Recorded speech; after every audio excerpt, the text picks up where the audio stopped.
Confidence is key. If you're confident, you can come across sure of yourself in most situations. It can create a convincing tone that you are a good candidate, even if your answers aren't entirely spot on in factual accuracy.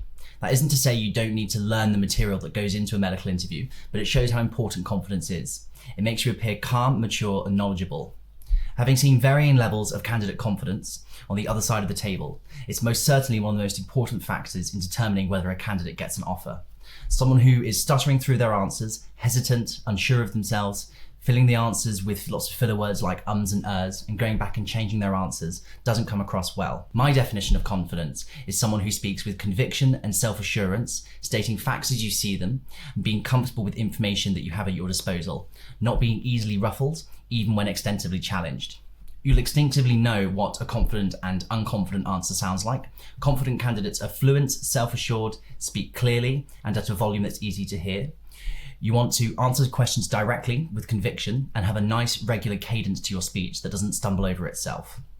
Confidence is stating the facts that are reasonable and appropriate, providing relevant evidence to back up appropriate claims on your level of experience. No interviewer is expecting you from sixth form or as a postgraduate student to have the skill set of an experienced doctor, but all of these interviewers are looking for is that you have the potential to make a good medical student and a good doctor later on, and that you have developed a variety of skills that have set you up to do that.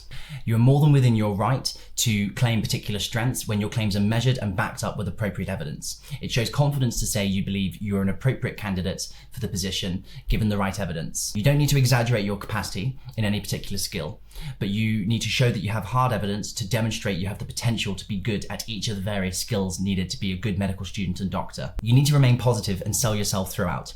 Don't use negative phrases such as, I don't know much about, etc. Underselling yourself is the last thing you want to do. You need to be selling yourself as a candidate.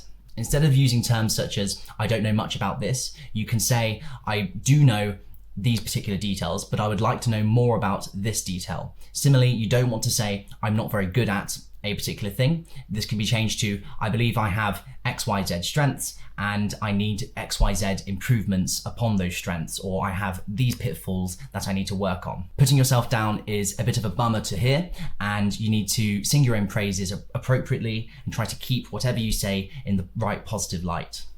For a number of students, it will be a bit uncomfortable initially. This is the first time that a lot of students have had to convincingly try and sell themselves to someone else. You might find it difficult because generally bragging is socially frowned upon. Like we mentioned in the introduction video, the key here is that confidence is not the same as arrogance. So boasting or arrogance is when you have an elevated opinion of yourself that outstrips your actual level of expertise.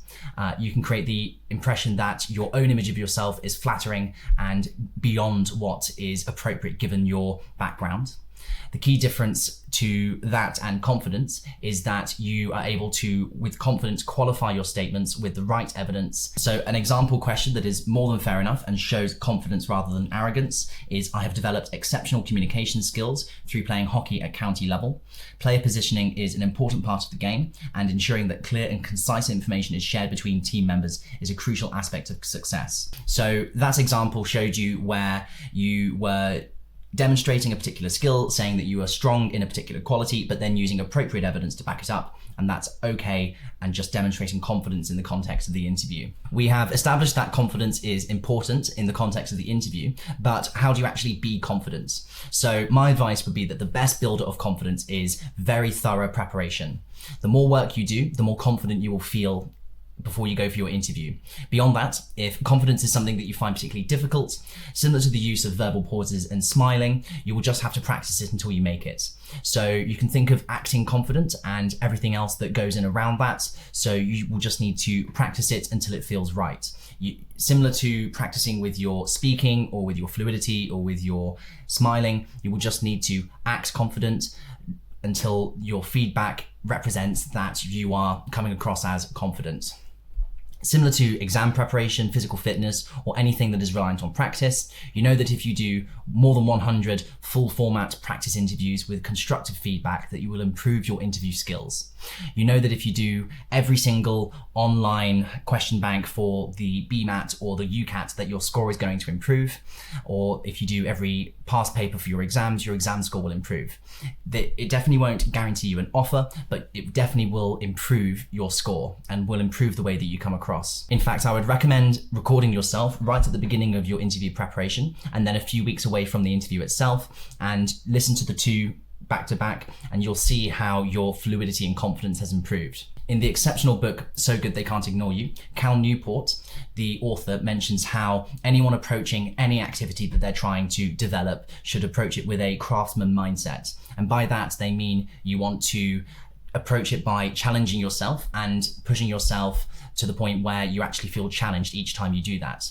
An anecdote in the book is a musician who is a banjo player, and they play every single song that they play when they're practicing just about 10 to 20% faster than they do in the real thing, so that when it comes to the real thing and they're actually playing the song, it feels a lot easier. You need to apply the same mindset to the way you practice for your interviews. You want to try and create an environment that challenges you. You can even use a practice interviewer or a mock interviewer who will be convincingly harsh. So ask whoever is going through the interviews with you to challenge you on your assertions and to almost be unfairly dubious in what you say.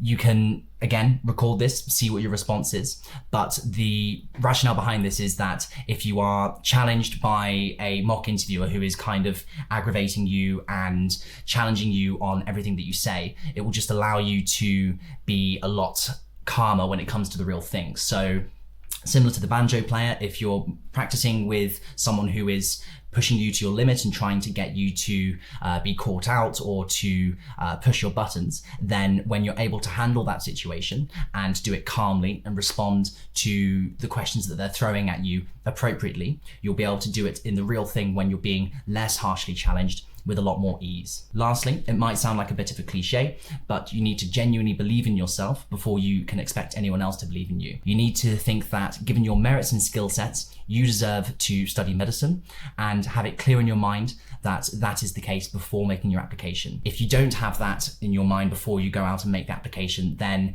it will be pretty difficult to sell that across the table to the interviewer if you don't believe it yourself.